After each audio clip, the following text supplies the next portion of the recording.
Selamat sejahtera. Saya Sarwini Nair, anak perempuan Nadraja dari unit B6. Hari ini saya ingin membentangkan tentang NPDEL HLMK 3013 dan 3023. Yang pertamanya adalah konsep integriti. Setiap insan harus mempunyai nilai integriti yang tinggi untuk menjamin pembentukan insan yang mulia dan beretika tinggi yang secara langsung menyumbang kepada kemajuan sesebuah negara. Sesebuah organisasi perlu memiliki nilai integriti yang tinggi, iaitu bidang pendidikan. Integriti secara umumnya boleh didefinisikan sebagai peribadi mulia yang terdapat pada individu meliputi nilai-nilai amanah, jujur, ikhlas, sabar, tidak mengamalkan tabiat rasuah, berlapang dada, telus, bertanggungjawab dan memiliki ciri-ciri positif yang lain. Menurut Kamus Dewan Bahasa, integriti bermaksud kejujuran dan ketulusan, kesempurnaan dan keutuhan. Ia juga berkait rapat dengan keikhlasan, keterbukaan, ketulusan dan amanah.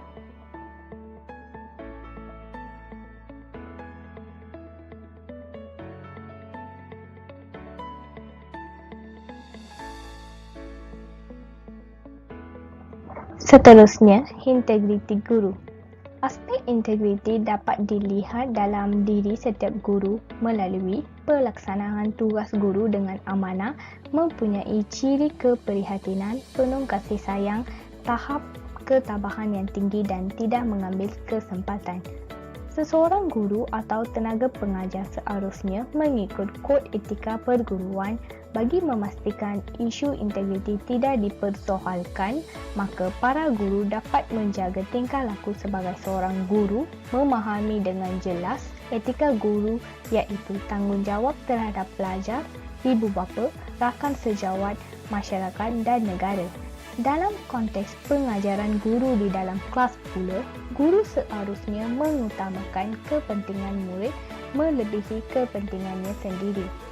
Guru hendaklah bersikap jujur dan memberi layanan yang adil kepada murid-murid ketika proses pengajaran dan pembelajaran berlangsung. Guru yang berintegriti dan beretika sangat diperlukan dalam dunia pendidikan kerana ia dapat menjadikan seseorang guru itu bertanggungjawab kepada Tuhannya. Maka, guru yang berintegriti yang tinggi sewajarnya bertanggungjawab terhadap pelajar serta memupuk bekerjasama dan permuafakatan dengan ibu bapa dan komuniti setempat bagi merealisasikan misi nasional negara.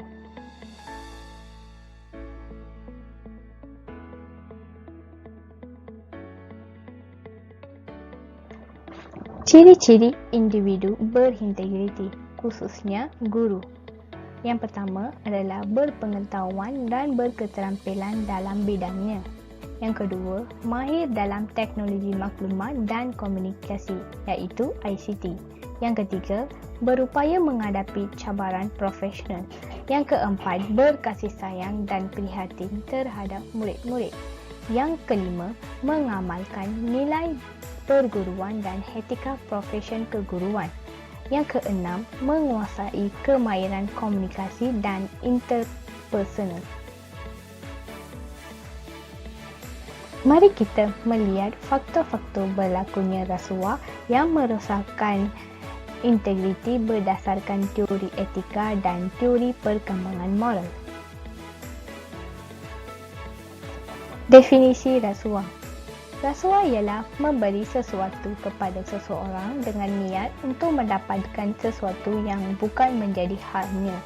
Menurut Kamus Dewan edisi ketiga, rasuah atau corruption, korup atau korupsi dalam bahasa Latin sebagai kata kerja yang melibatkan perbuatan memberi suapan untuk tujuan kepentingan individu. Dari sudut sejarah pula, amalan rasuah akan menyebabkan kejatuhan banyak negara dan tokoh-tokoh pemimpin yang tersohor. Lanjutannya, faktor-faktor berlakunya rasuah yang merosakkan integriti. Yang pertama, kepimpinan seorang individu yang lemah dalam menjalankan suatu organisasi. Yang kedua, kewujudan sikap tamak yang menginginkan persaingan antara pemimpin-pemimpin. Yang ketiga, kebiasaan mengamalkan sikap memberi dan menerima dalam kalangan sosial budaya masyarakat. Yang keempat, kelemahan sendiri dalam mengawal diri dari segi fizikal dan emosi.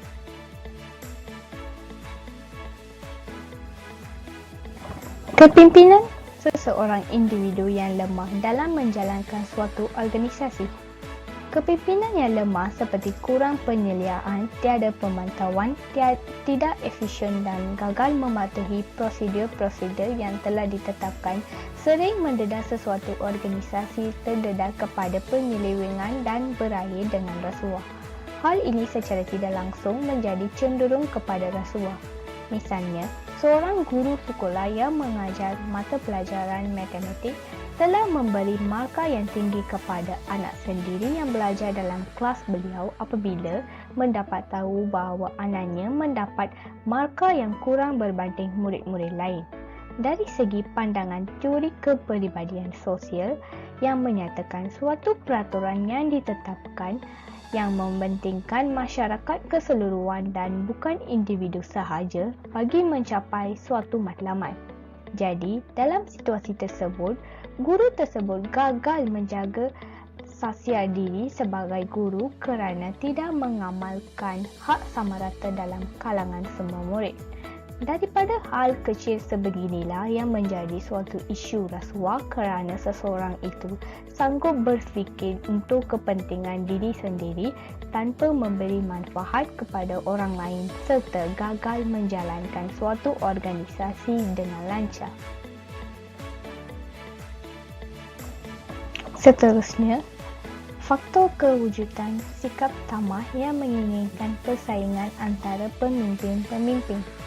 Pembangunan sosial ekonomi yang tidak diseimbangkan dengan pembangunan kerohanian akan memudahkan terjadinya rasuah. Hal ini berlaku kerana mereka tidak memikirkan kesan buruk yang akan terjadi, sebaliknya mereka hanya memikirkan keuntungan kepada diri mereka. Sebagai contoh, pegawai berkuasa yang membangunkan suatu projek tidak hairan untuk memberi wang sebagai rasuah kepada pihak pengurusan bagi mendapatkan projek yang diinginkan oleh mereka sekaligus mempercepatkan proses kerja. Jika dilihat melalui teori kemoralan sosial, peraturan moral yang dijadikan sebagai satu kewajipan dan dikuatkuasakan oleh pemerintah supaya wajib diketahui.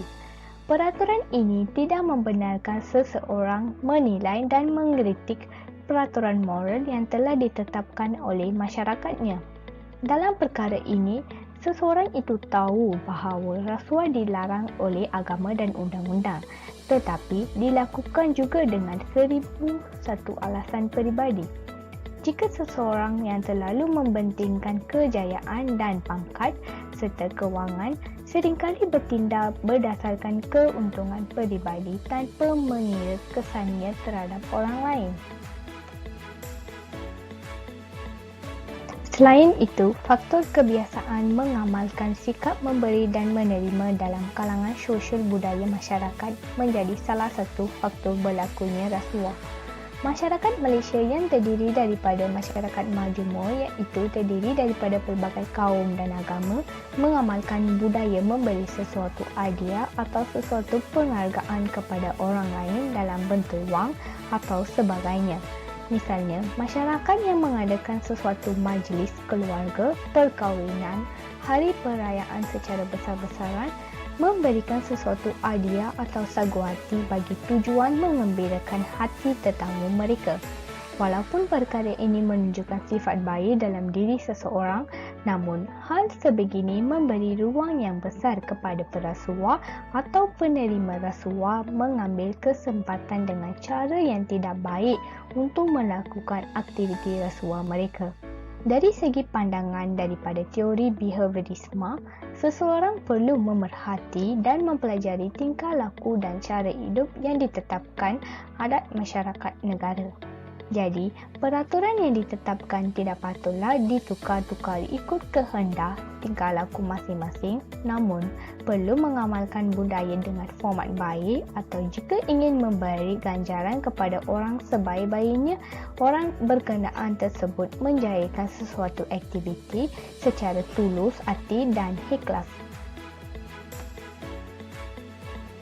Faktor yang hair adalah kelemahan sendiri dalam mengawal diri dari segi fizikal dan emosi. Rasuah adalah dilarang oleh mana-mana agama dan undang-undang, tetapi dilakukan juga dengan 1001 alasan peribadi. Jika seseorang itu berada dalam keadaan lemah dari segi fizikal dan emosi, mereka akan terlibat dalam gejala rasuah tanpa menyadari diri mereka dalam keadaan stabil. Sebagai contoh, seseorang yang mengharapkan kehidupan mewah akan menerima rasuah dengan orang lain bagi kehidupan senang mereka ataupun memberi rasuah kepada orang lain untuk mengharapkan mereka cepat kaya.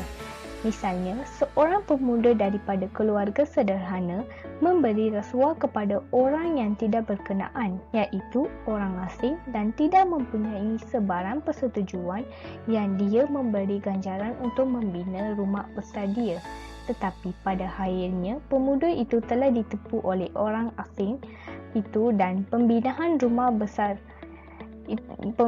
rumah besar beliau telah ditangguhkan. Dengan ini, daripada teori behaviorisme, dapatlah diketahui bahawa tingkah laku dan cara hidup seseorang haruslah dikawal dengan betul agar tidak melibatkan diri dalam perbuatan rasuah secara berulang kali yang mungkin mencemarkan maruah diri sendiri dan keluarga.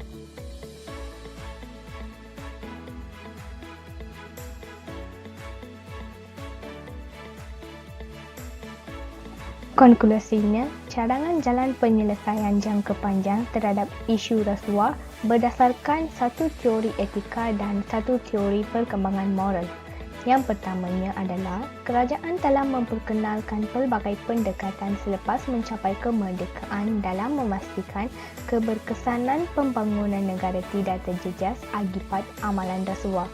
Misalnya, Datuk Seri Dr. Mahathir Mohamad memperkenalkan pelbagai kempen pada 19 Mac 1983.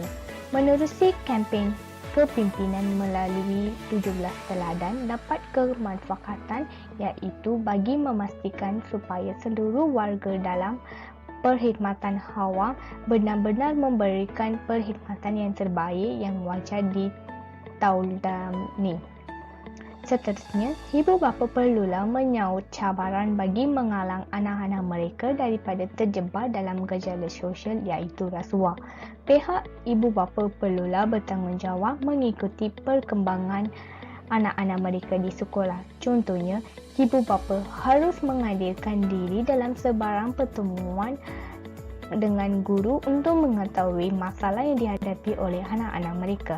Dengan cara ini, murid-murid boleh mengelakkan diri mereka daripada terlibat dalam gejala sosial seperti rasuah yang boleh mencemarkan imej negara, diri dan keluarga. Itu saja pembentangan daripada saya hari ini. Sekian, terima kasih.